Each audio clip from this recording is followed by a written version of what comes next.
Salut à tous, je suis ravi de vous retrouver aujourd'hui pour une nouvelle plongée en profondeur. Et pour le coup, on va explorer un sujet qui va vraiment à contre-courant de tout ce qu'on entend aujourd'hui. Ah oui, complètement à contre-courant. Je suis ravie d'être là pour décortiquer ça avec toi. C'est vrai, c'est vraiment un texte fascinant. Ouais, parce que, tu vois, on vit dans un monde qui est totalement obnubilé par l'accumulation frénétique, que ce soit les diplômes, les données, les richesses matérielles.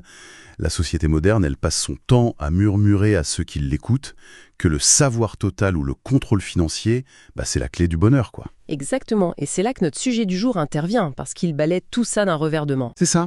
Et avec une assurance qui est honnêtement assez déconcertante. On va donc se concentrer sur une œuvre d'une densité philosophique incroyable. Ce sont les écrits spirituels Wolof, tirés du recueil Talif Serin Sheikhni Gelfal, et on va plonger dans un poème très spécifique qui trace un chemin intérieur inédit. Un chemin qui est d'ailleurs tracé avec une précision presque chirurgicale, je dirais. L'auteur, c'est Serin Shekfal, qu'on appelle souvent et très respectueusement d'ailleurs Bayougour. Et ce qu'il faut bien comprendre, c'est qu'il ne fait pas juste de la poésie pour faire joli, hein. Non, c'est pas de l'esthétisme abstrait. Bah non, pas du tout. Ces textes, il agit plutôt comme un manuel opérationnel, une véritable ingénierie de l'âme en fait. Et ce qui frappe direct, c'est la façon dont il ancre des concepts super métaphysiques dans une réalité ultra concrète. Ouais. Tu penses à la note à la fin du poème, c'est ça? C'est exactement ça. À la fin de cette section, il y a une inscription en arabe qui dit Katabtufu fi karyati Tanaraf, ce qui signifie littéralement je l'ai écrit dans le village de Tanaf. Mais ça, c'est pas anodin du tout. Ah bah non. Ça nous indique que ces principes, ils ne tombent pas du ciel dans une bulle inaccessible, ils sont ancrés sur la terre ferme. Bayou Gore structure la progression de l'esprit autour de 3 piliers fondamentaux qu'on va devoir analyser ensemble. Le Nidgel, le Zikar et le Tuptu. Eh bien écoute, entrons directement dans le vif du sujet avec le premier pilier, le Nidiel. Si je comprends bien la logique de Bayougour, la toute première étape de ce voyage, c'est d'abandonner ses propres certitudes pour s'en remettre à un guide. Et le texte en Wolof est super explicite là-dessus, non? Ouais, complètement. Explicite, la fondation, elle est posée à travers ces vers.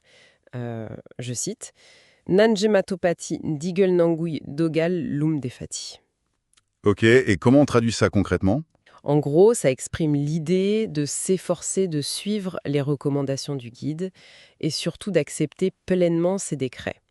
Et le poème insiste un peu plus loin en disant Andake Dijef Digel Bagor. Ça souligne qu'il faut agir en parfaite obéissance aux injonctions du guide, qui est ici Bayougour lui-même. D'accord, donc le guide, le Sring, c'est un peu celui qui a déjà fait le chemin. C'est exactement ça.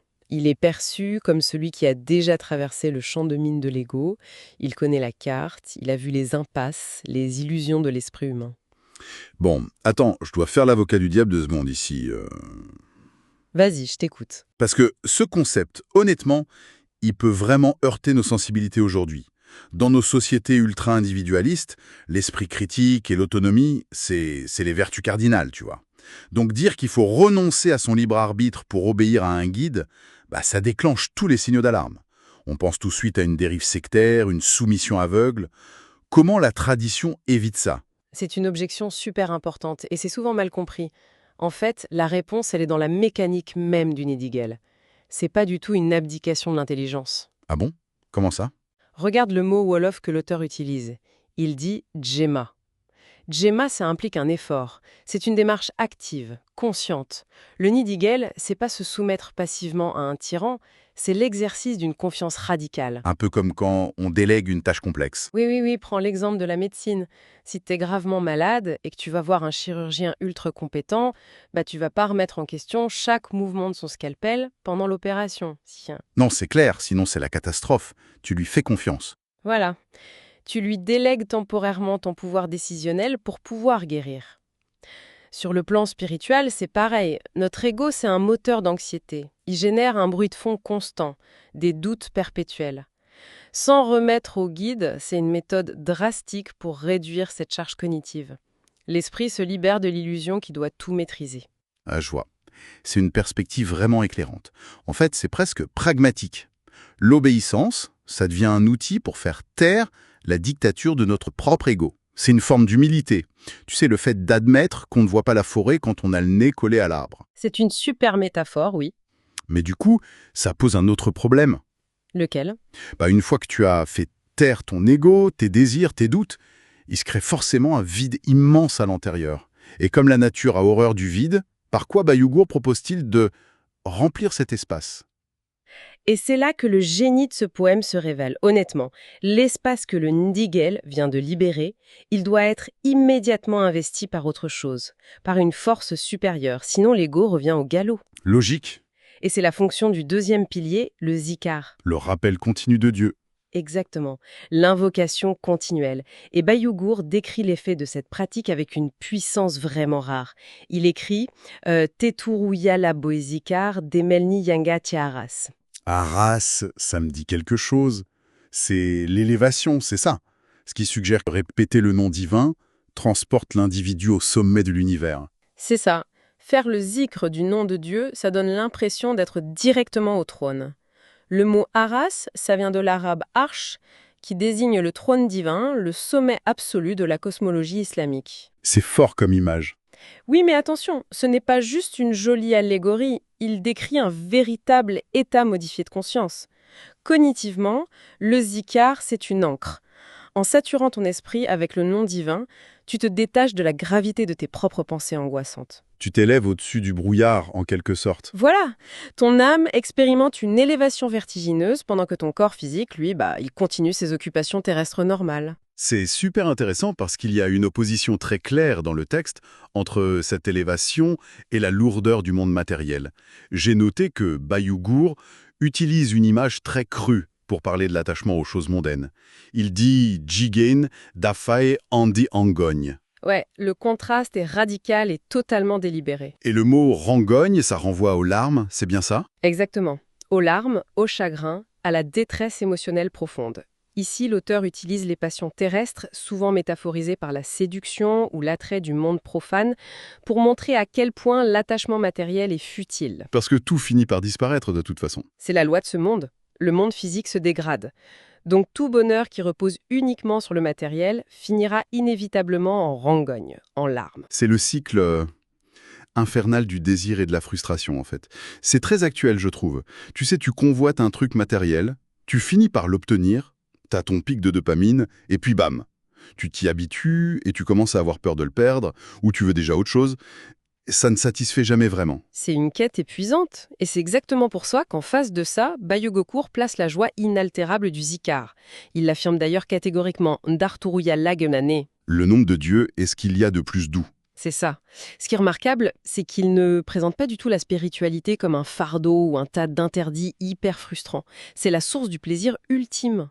C'est presque hédoniste, d'une certaine façon. Sur le plan spirituel, oui. C'est présenté comme un échange ultra avantageux. Tu lâches les joies éphémères et anxiogènes de la matière pour embrasser une félicité permanente. Ouais, alors c'est un idéal magnifique sur le papier. Je sens le mais arriver. Bah oui, parce que c'est extrêmement complexe à maintenir au quotidien. L'être humain, par définition, il est faillible, il est instable. On est tout le temps tiré vers le bas par nos instincts ou par le stress. Tu ne peux pas décemment maintenir cet état de zikar extatique H24. C'est impossible, oui. Inévitablement, ta concentration va vaciller, ton ego va se rebeller contre le Ndigel et c'est la chute. Et si le système s'arrêtait là, il serait terriblement impitoyable. Une seule erreur et tout s'effondre. Tu as tout à fait raison. Et c'est pour ça que Bayougour n'en reste pas là. Il introduit le troisième concept fondamental de son poème, qui est le filet de sécurité absolue de cette ingénierie de l'âme, le Tubtu. Le repentir. Oui. Sans le Tubtu, l'exigence des deux premiers piliers, ça créerait juste du désespoir dès qu'on échoue. Mais Bayougour a une approche du repentir qui est très inhabituelle. Ah oui? C'est-à-dire? Il écrit Tubtu mania dikanyati. En gros, le repentir est beau, mais surtout, il mérite d'être exalté, loué. Waouh! C'est ce renversement qui m'interpelle le plus. Parce que, soyons honnêtes, dans la plupart des traditions, ou même dans la psychologie populaire, avouer sa faute, le repentir, c'est super morbide. C'est clair, c'est souvent vu comme une défaite. C'est ça, ouais. C'est un moment de honte, tu baisses les yeux, tu t'infliges une punition psychologique. On se sent misérable. Mais là, Bayougour ne décrit pas quelqu'un qui se morfond. Quel est le mécanisme précis qu'il décrit ici?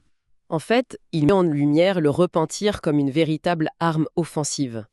Et c'est là que le texte devient vraiment saisissant. Une arme offensive. Oui, il poursuit avec ce vers « Shaitan et Momer Natarus », ce qui se traduit par Satan est en colère et plein de honte. Attends, la honte change de camp. Exactement. Habituellement, quand on chute, on voit ça comme une victoire des forces négatives, de la tentation. Et du coup, nous, on ressent de la honte et de la colère contre nous-mêmes. Le fameux cercle vicieux de la culpabilité qui te paralyse totalement et t'empêche de te relever. Voilà. Mais le Toubtou vient littéralement court-circuiter ce système. Quand tu te repens sincèrement, tu ne fais pas juste effacer l'ardoise. Tu opères un transfert émotionnel total. C'est l'entité même de la tentation qui hérite de la colère et de la honte.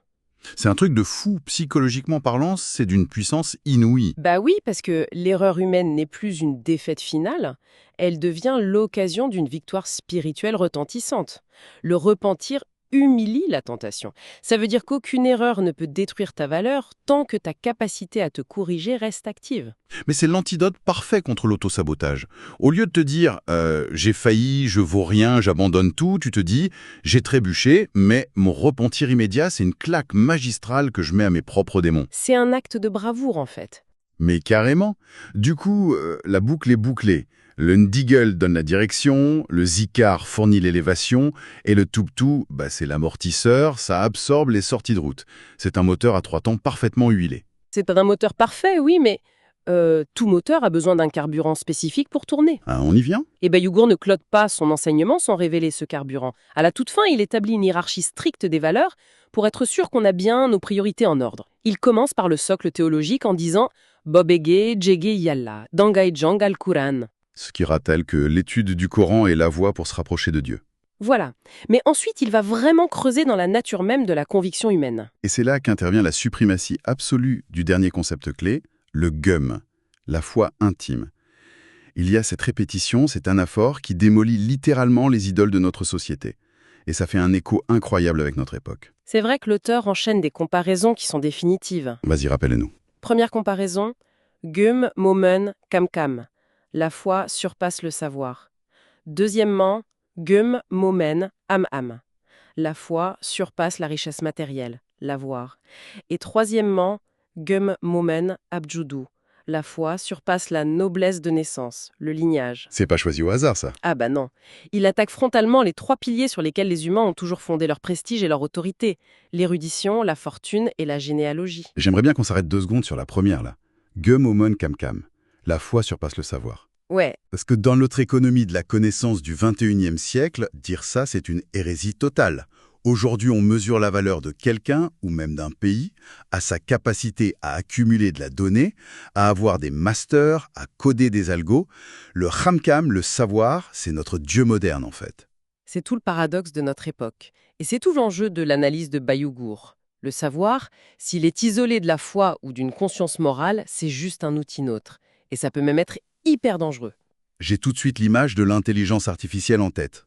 C'est le meilleur exemple. Une IA aujourd'hui, elle possède infiniment plus de Khamkam que n'importe quel cerveau humain. Elle a absorbé tout le savoir du monde. Mais elle n'a aucune boussole interne, aucune intention morale. Elle n'a pas de gum. C'est ça.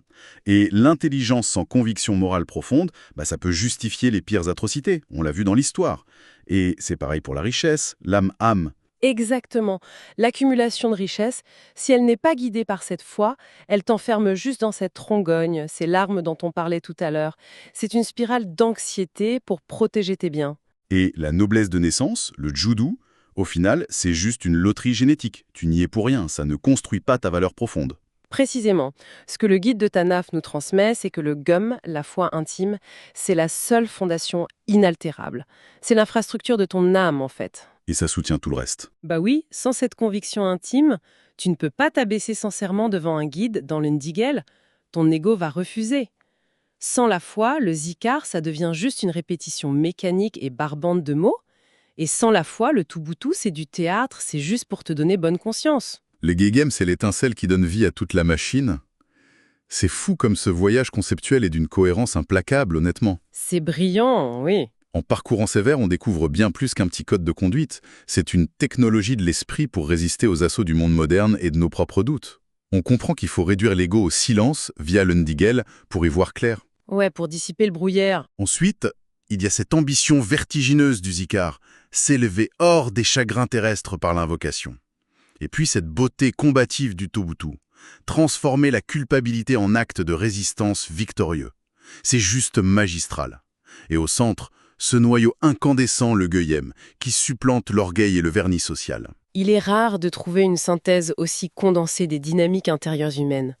Ça résonne vraiment comme un appel à la simplification, se délester de l'illusion de contrôle, de la prétention de tout intellectualiser, pour redécouvrir une force intérieure nourrie par la certitude. Et ça nous amène inévitablement à une dernière réflexion pour ceux qui nous écoutent. Une vraie résonance avec les mots de notre époque. Si on accepte, ne serait-ce qu'un instant, que la foi surpasse le savoir, ça remet en cause toute l'essence de nos vies actuelles. Complètement. Se pourrait-il que cette épidémie silencieuse d'anxiété chronique, ce vertige qu'on ressent tous face à l'avenir, provienne justement de notre besoin obsessionnel de tout savoir, de tout calculer, de tout rationaliser jusqu'à l'épuisement? C'est une excellente question. Et si l'apaisement profond ne se trouvait pas au bout d'une nouvelle équation ou d'une donnée de plus à analyser, mais plutôt dans l'acte d'accepter l'inconnu avec confiance, en choisissant simplement de croire au chemin qui se dessine devant nous, au lieu d'essayer de le contrôler? C'est une interrogation redoutable, je trouve, et qui mérite vraiment de nous accompagner dans le silence. Merci beaucoup de nous avoir éclairés sur tout ça aujourd'hui. Merci à toi, c'était un plaisir de partager ça. À très bientôt pour une nouvelle plongée